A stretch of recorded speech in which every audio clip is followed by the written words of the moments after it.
Bonjour, ce soir nous sommes rendus au 12e vidéo du Charles multipoint. Donc nous sommes rendus au 16e point, le point de croix bicolore. Ici, je vous apprends ce joli point. Pour travailler ce point, vous aurez besoin des deux couleurs qui vont suivre les codes 4-4. Donc je vous montre comment vous y prendre. Tout d'abord, nous devons trouver les deux couleurs qu'on aura besoin. Comme je vous ai dit, c'est les deux couleurs suivantes du point 4-4. Donc, la prochaine, qui est une couleur toute unie, la couleur à longue séquence.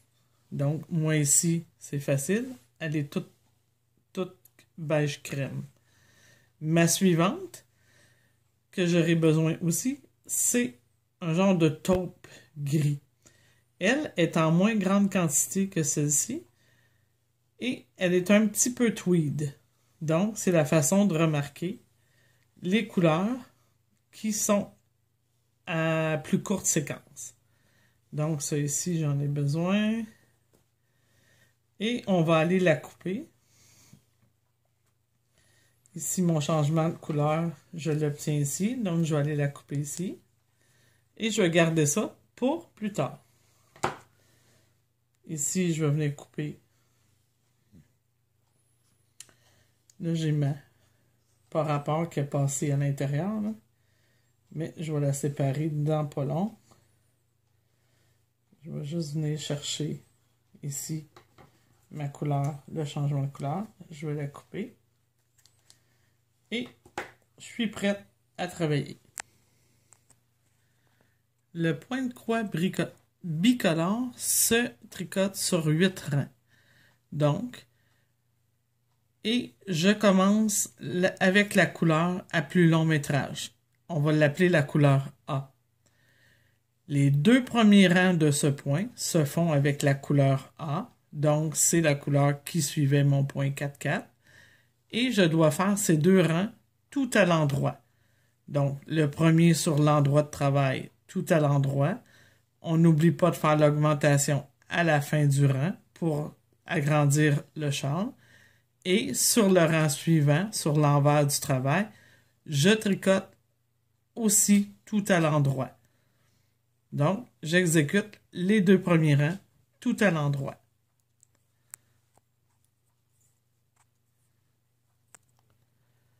Donc, j'ai terminé le premier rang et le deuxième rang que j'ai fait tout à l'endroit. Je suis de retour sur l'endroit du travail et je vais débuter mon troisième rang. Maintenant, cette fois-ci, avec la couleur B. La couleur qui est la suivante et cette couleur est à moins long métrage. Donc, votre petite pelote va être moins en grosse quantité que la précédente. Ici, moi, c'est un genre de grège qu'on appelle le gris-beige. Et c'est celle-ci avec laquelle je vais travailler. Bon, maintenant, le rang 3, je dois faire une maille en droit, une maille glissée à l'envers et encore une maille en droit. Donc, je vous montre comment faire. J'insère ma nouvelle couleur. J'en laisse juste assez pour pouvoir être capable de travailler la finition. Je débute par une maille en droit. Donc, je tiens ça un petit peu. Par après, quand je vais être rendu un petit peu plus loin, je pourrais faire un petit nœud là, pour bien fixer mes deux laines ensemble. Mais on peut le laisser simplement comme ça ici. Donc, la suivante, après ma maille en droit, doit être glissée à l'envers. C'est que si je glisse à l'envers, je glisse comme ça ici et je la débarque. La suivante, je recommence une maille en droit.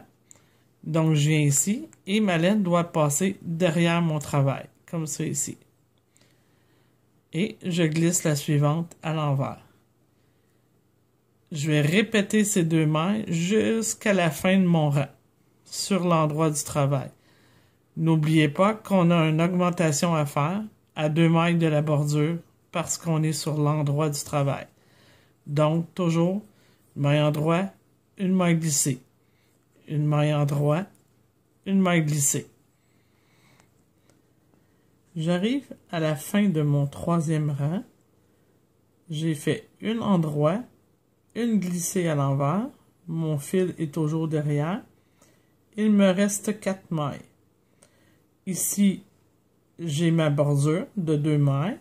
Je vais faire un jeté entre les deux. Donc ici, j'ai 2 mailles.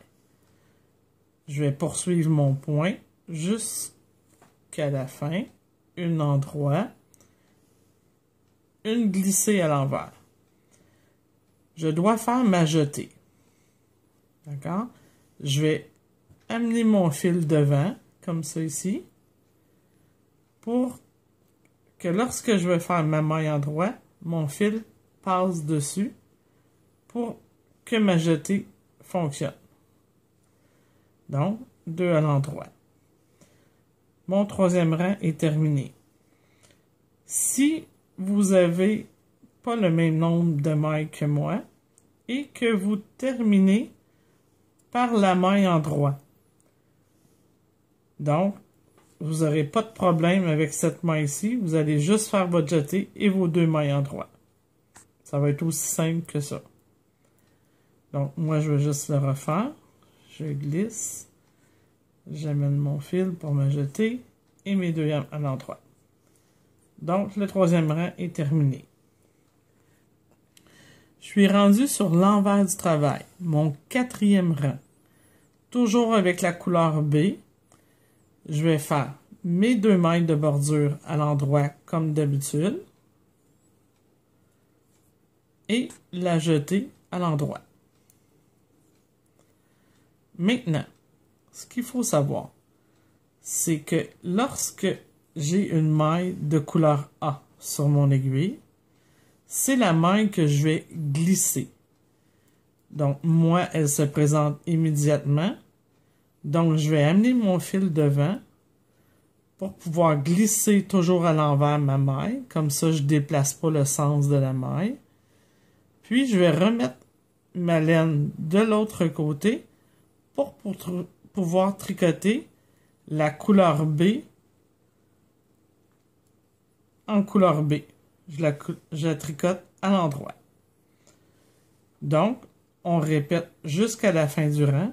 J'amène mon fil devant, je glisse la maille de couleur A à l'envers, je replace la laine de l'autre côté et je tricote la maille de couleur B à l'endroit.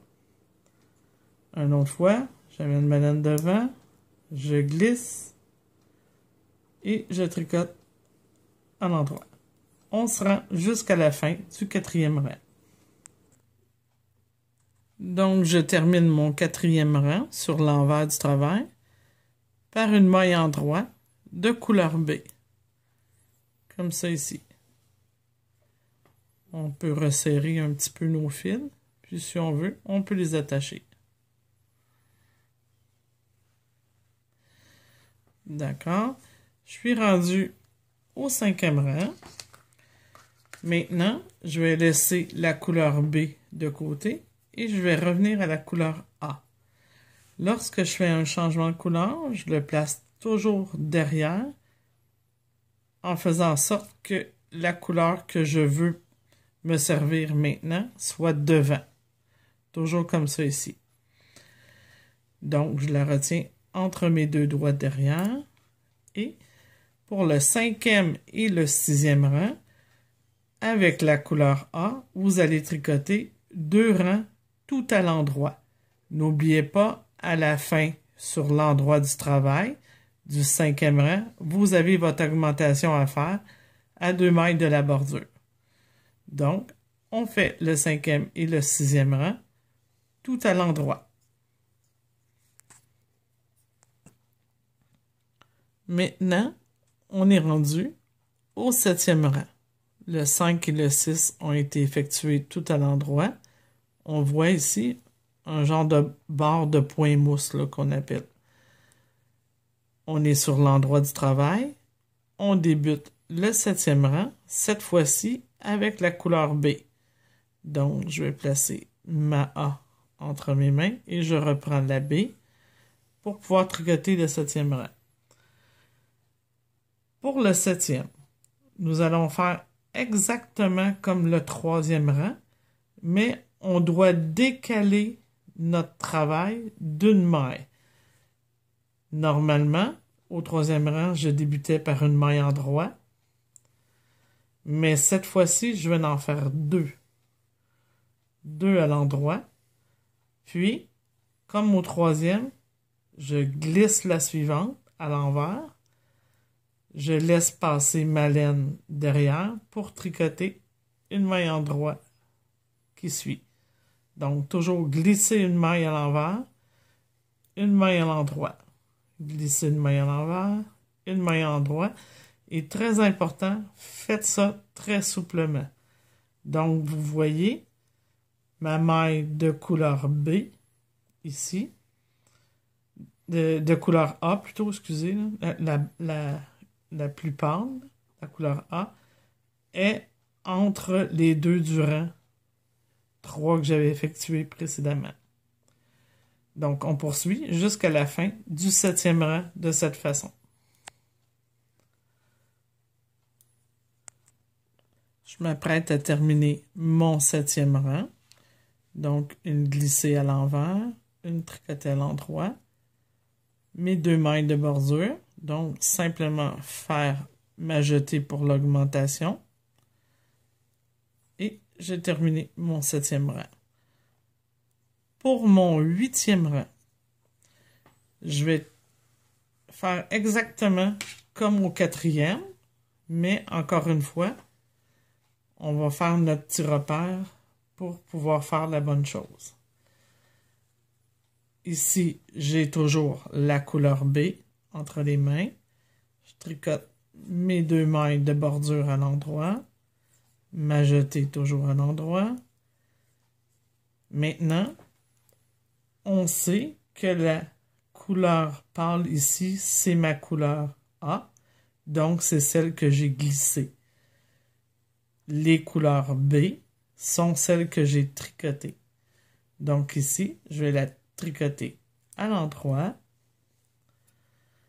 Je vais passer ma laine devant pour pouvoir faire glisser ma maille de couleur A à l'envers.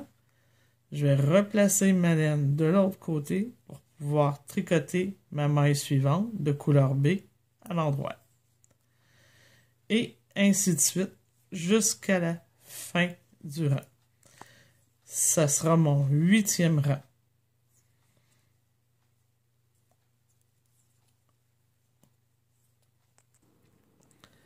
Je termine le 8e rang par deux mailles en droit. Si on se rappelle, on avait débuté le 7e rang par deux mailles en droit, donc je termine par deux mailles en droit le 8e. J'ai complété mes 8 rangs. Et votre tricot ressemble à ça ici. Maintenant, il faudra répéter ces 8 rangs jusqu'à ce que vous n'aurez plus de la couleur A. La couleur B, excusez. La couleur B. Parce que la couleur A, elle, il va vous en rester. Et je vais vous montrer ce qu'on fait avec le restant de la couleur B. Donc, répétez toujours les 8 rangs jusqu'à ce que vous n'aurez plus de couleur B. Donc, le point 16, le point de croix bicolore, va se terminer ici environ. Lorsque votre couleur va... Vous aurez plus assez de couleur B pour faire l'aller-retour. Donc, moi ici, j'ai refait environ 6 rangs de point mousse pour terminer ma couleur B, ma couleur A. Excusez. Donc, ensuite de ça, pour la prochaine couleur, qui sera la vidéo 13, mais le point 18, car celui-ci va être le point 17, le point mousse, le point 18, le point de sable, qu'on verra dans cette prochaine vidéo.